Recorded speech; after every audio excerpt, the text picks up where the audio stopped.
প্রতিদিন বাংলাদেশ বিমানবন্দরে 8 থেকে 10টা লাশ আসে। মৃতদেহগুলো নিয়ে কেউ কোনো কথা বলে না। আমার অনেক মারছে, আমার গলার মধ্যে টিপছে, তারপর উংলা পেঁচাইছে।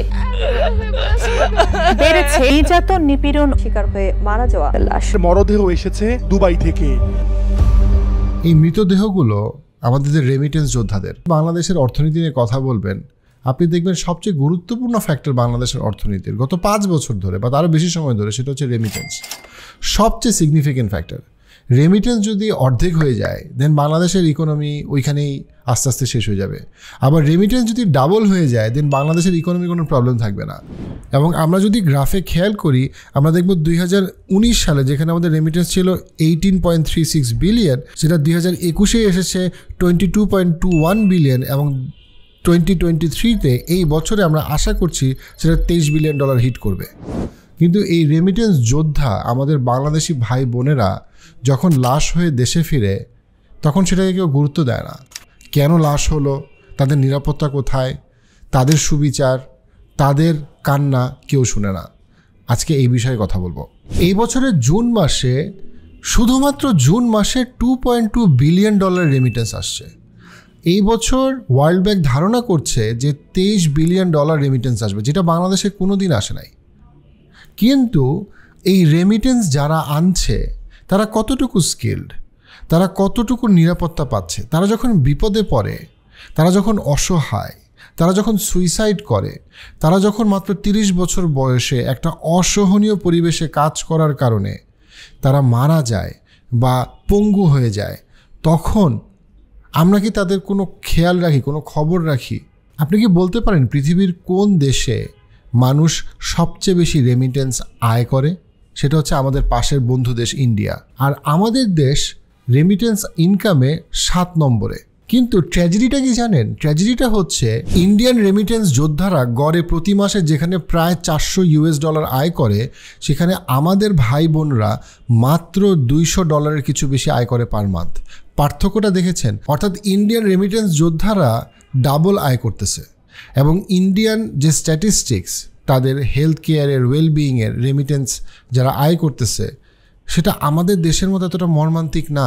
কিন্তু আমাদের দেশে যদি আমরা ক্রাইসিসটা যদি আরেকটু এক্সপ্লোর করি, যে আমাদের দেশে একটা সিগনিফিকেন্ট পরিমাণ রেমিটেন্স যোদ্ধা আসলে লো স্কিল্ড টু নো স্কিল্ড, এবং সেই সংখ্যাটা যদিও এই বছর কিছুটা কমে আসছে, তারপরে আমরা ক্লিয়ারলি দেখতে পাই যে 50% যারা যাচ্ছে, অর্থাৎ অর্ধেক যারা যাচ্ছে, তারা লো স্কিল্ড টু নো স্কিল্ড। এবং এরাই কিন্তু গিয়ে অসহনীয় পরিবেশে এমন একটা লেবার, এমন একটা পরিশ্রম করছে, যেটাকে হিউম্যান রাইটস ওয়াচ 2023 সালের মে মাসে তাদের রিপোর্টে উল্লেখ করেছে আধুনিক দাসত্ব হিসেবে।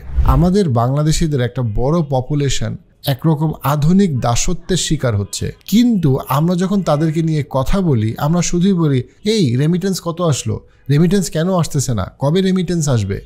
কিন্তু আসলে এই মানুষগুলোর নিরাপত্তার জন্য, এই মানুষগুলোর দীর্ঘায়ুর জন্য, সুস্থতার জন্য আমরা আসলে কি করেছি কালেকটিভলি?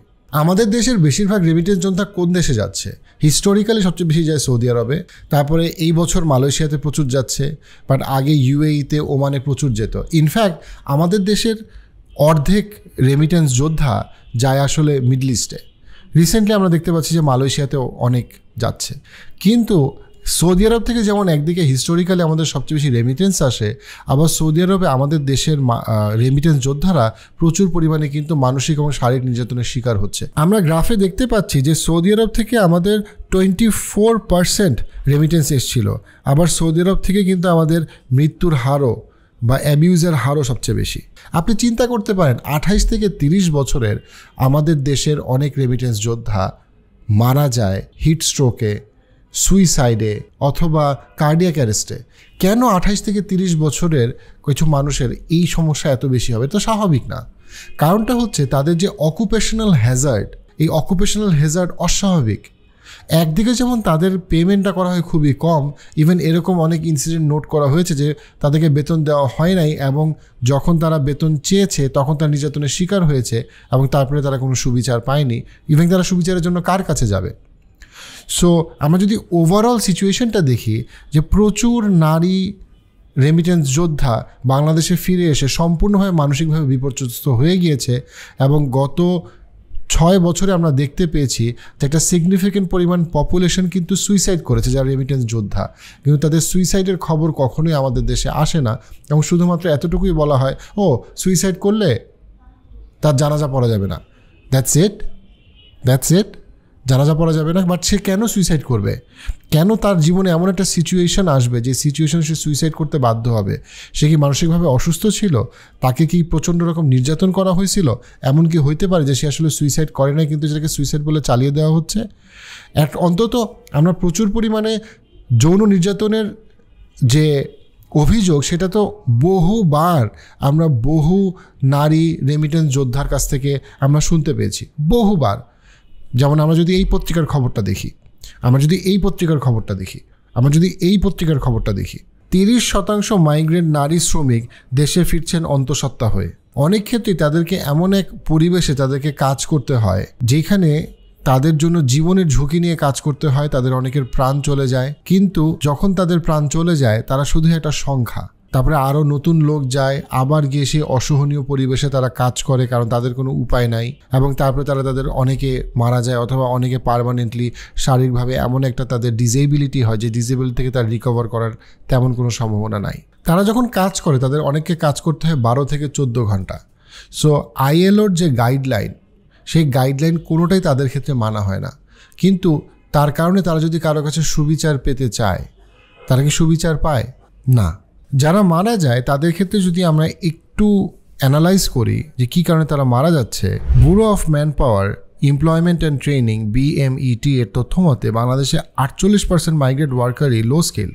ডেইলি স্টার প্রতিবেদনে বলছেন বিশেষজ্ঞরা মনে করে গালফ স্টেটগুলোতে টেম্পারেচার অনেক বেশি হয়, যে কারণে বাংলাদেশের আনস্কিল্ড মানুষ যাওয়ার পরে তাদেরকে এমন কিছু কাজ করতে দেওয়া হয় যেখানে অকুপেশনাল হ্যাজার্ড অনেক বেশি, যেমন কনস্ট্রাকশন, ম্যানুফ্যাকচারিং।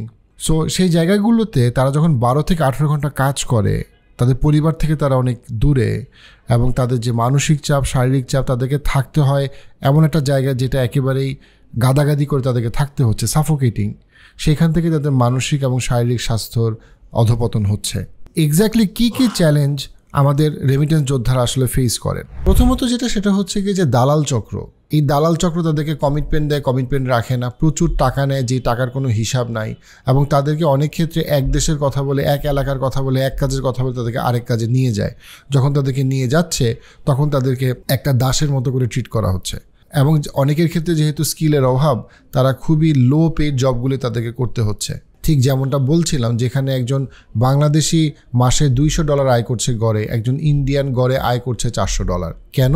স্কিলের অভাব। কিন্তু সেই স্কিলগুলো কিন্তু অনেক ক্ষেত্রে অনেক হাই স্কিলডও প্রয়োজন হয় না। সিম্পলি যদি সে ড্রাইভিংটা শিখতো, সে যদি কেয়ার গিভার হতে পারতো, সে যদি নার্সিং পারতো, অর্থাৎ সামান্য কিছু স্কিল তাকে তার জীবনে তার ইনকাম ডাবল করতো, অ্যাট দ্য সেম টাইম তাকে একটা সিগনিফিকেন্টলি বেটার ওয়ার্ক এনভায়রনমেন্ট দিত। এছাড়াও একটা বড় চ্যালেঞ্জ যাওয়ার আগে তারা যেটা ফেস করে সেটা হচ্ছে কাগজপত্রের ঝামেলা। অনেক ক্ষেত্রে তারা যেহেতু খুব কম এডুকেটেড, তারা তাদের পেপারসগুলোকে অর্গানাইজ করে নিতে পারে না, সেটার জন্য তারা বিভিন্ন রকম ডিফিকাল্টিজের মধ্যে পড়ে। রেমিটেন্স যোদ্ধারা যাওয়ার পরে যে চ্যালেঞ্জগুলোতে ফেস করে সেই চ্যালেঞ্জগুলো হচ্ছে অমানবিক ওয়ার্ক কন্ট্রাক্ট, বেতন ঠিকমতো না পাওয়া, খুবই বাজে লিভিং কন্ডিশন, মানসিক স্বাস্থ্য সমস্যা, স্ট্রেস, বার্ন আউট, কোনো বিপদে পড়লে আইনি সহায়তা না পাওয়া, সেক্স ট্রাফিকিং এবং অ্যাবিউজ, রেমিটেন্স পাঠানোর ক্ষেত্রে বিড়ম্বনা। রেমিটেন্স পাঠানোর ক্ষেত্রে বিড়ম্বনার সমস্যাটা যদি অনেকটাই সমাধান করে ফেলেছে বিকাশ যে চমৎকার কাজটা করেছে সেটা হচ্ছে, আগে যেমন একটা লম্বা সময় একজন বাংলাদেশি ভাই বোনকে দাঁড়িয়ে থাকতে হতো ব্যাংকের লাইনে অনেক কাগজপত্র নিয়ে, সেখানে শুধুমাত্র একটা বা দুইটা ক্লিকের মাধ্যমেই রেমিটেন্স যোদ্ধা পাঠাতে পারছে তার স্ত্রীর কাছে, তার বাবার কাছে বা তার মেয়ের কাছে, সাথে সাথেই তার মেয়ে বা তার স্ত্রী সেই টাকাটা পেয়ে যাচ্ছে। আগে যেখানে তাদেরকে বিশাল একটা সময় অপেক্ষা করতে হতো, অনিশ্চয়তার মুখোমুখি হতে হতো। একটা ছোট উদাহরণই দেই না, আগে যখন মানুষজন সাদা কালো পথে টাকা পাঠাতো তখন তাকে কাউকে বিশ্বাস করতে হতো যাকে সে অনেক সময় চেনে না, যাকে সে ভালো মতো জানে না, কোনো কাগজপত্র নেই, কোনো ট্রান্সপারেন্সি নেই। আশা করা হতো যে তাকে আমি টাকা দিলে সেই টাকাটা বাংলাদেশে পাঠিয়ে দেবে, কিন্তু অনেক ক্ষেত্রেই সেই টাকাটা পুরোপুরি লাপাত্তা হয়ে যেত। বিকাশের মাধ্যমে কমপ্লিট ট্রান্সপারেন্সি, একটা ডিপেন্ডেবল একটা সোর্সে আপনি কিন্তু টাকা পাঠাতে পারছেন, যেটা অ্যাটলিস্ট আমাদের রেমিটেন্স যোদ্ধাদের জন্য একটা বড় রকমের উপকার এবং সহায়, যার মাধ্যমে আমাদের দেশের সরকারও বিলিয়ন ডলারের যে রেমিটেন্স ট্রানজ্যাকশন সেটাকে তারা একদম প্রপারলি ট্রান্সপারেন্টলি ট্র্যাক করতে পারছে। রেমিটেন্স যোদ্ধারা যেই মানুষগুলোর রেমিটেন্সের উপরে আমাদের দেশের ইকোনমি দাঁড়িয়ে আছে, সেই মানুষগুলোকে কেন আমরা মূল্যায়ন করি না? কেন আমরা এতটুকু ইউনাইটেড না যে তাদের সমস্যাগুলোকে আমরা আসলে সমাধান করতে চাবো? কেন আমরা অতটুকু তাদেরকে, সেটা আইনি সহায়তা হোক, নিরাপত্তা হোক, স্কিলস ট্রেনিং হোক, সেটা গভর্নমেন্ট হোক, প্রাইভেট সেক্টর হোক, আমরা চিন্তা করব না? আমরা আমাদের মানব সম্পদ পৃথিবীর সবচেয়ে গুরুত্বপূর্ণ সম্পদ, সেই মানব সম্পদকে আমরা যদি একটু ট্রেনিং দিই, একটু যত্ন করি, তাদের যাওয়ার আগে একটু ট্রেনিং, তাদের যাওয়ার পরে তাদের সাথে একটা হেল্পলাইন, ক্রাইসিস হেল্পলাইনের কানেকশন, তাদেরকে একটু আইনি সহায়তা দেওয়ার ব্যবস্থা। এমন তো না যে শুধু বাংলাদেশেরই মানুষ বাইরে কাজ করছে, ইন্ডিয়ানরা কাজ করছে, পাকিস্তানিরা কাজ করছে, ফিলিপিনোরা কাজ করছে, সব দেশের মানুষই তো আয় করছে, এবং এত বেশি পরিমাণে দুর্ঘটনা তো অন্যান্য দেশে হচ্ছে না। তাহলে আমরা কেন আমাদের বাঙালি ভাই বোনদেরকে আরেকটু বেশি যত্ন করতে পারবো না, আরেকটু বেশি ভালোবাসতে পারবো না? আমরা লাইফস্প্রিং থেকে প্রতিজ্ঞাবদ্ধ যে আমরা আমাদের প্রবাসী বাংলাদেশিদেরকে আমরা মানসিক স্বাস্থ্যসেবা দেওয়ার ক্ষেত্রে আমরা পাশে থাকবো। আমরা অলরেডি একটা সুইসাইড হেল্পলাইন আমরা চালু করেছি 24/7 ফ্রি অফ কস্ট, এবং আমরা 1 কোটি টাকা সমমূল্যের মানসিক স্বাস্থ্যসেবা আমরা প্রতি বছর ফ্রি দিচ্ছি, যাদের একটা বড় অংশ আমরা দিতে চাই সেই সমস্ত রেমিটেন্স যোদ্ধাদেরকে যাদের টাকা আমাদের দেশের ইকোনমির মেরুদণ্ড, কিন্তু তাদেরকে অনেক ক্ষেত্রে অবহেলা করা হয়। তাদের কষ্টের পাশে আমাদের থাকাটা আমাদের নৈতিক দায়িত্ব।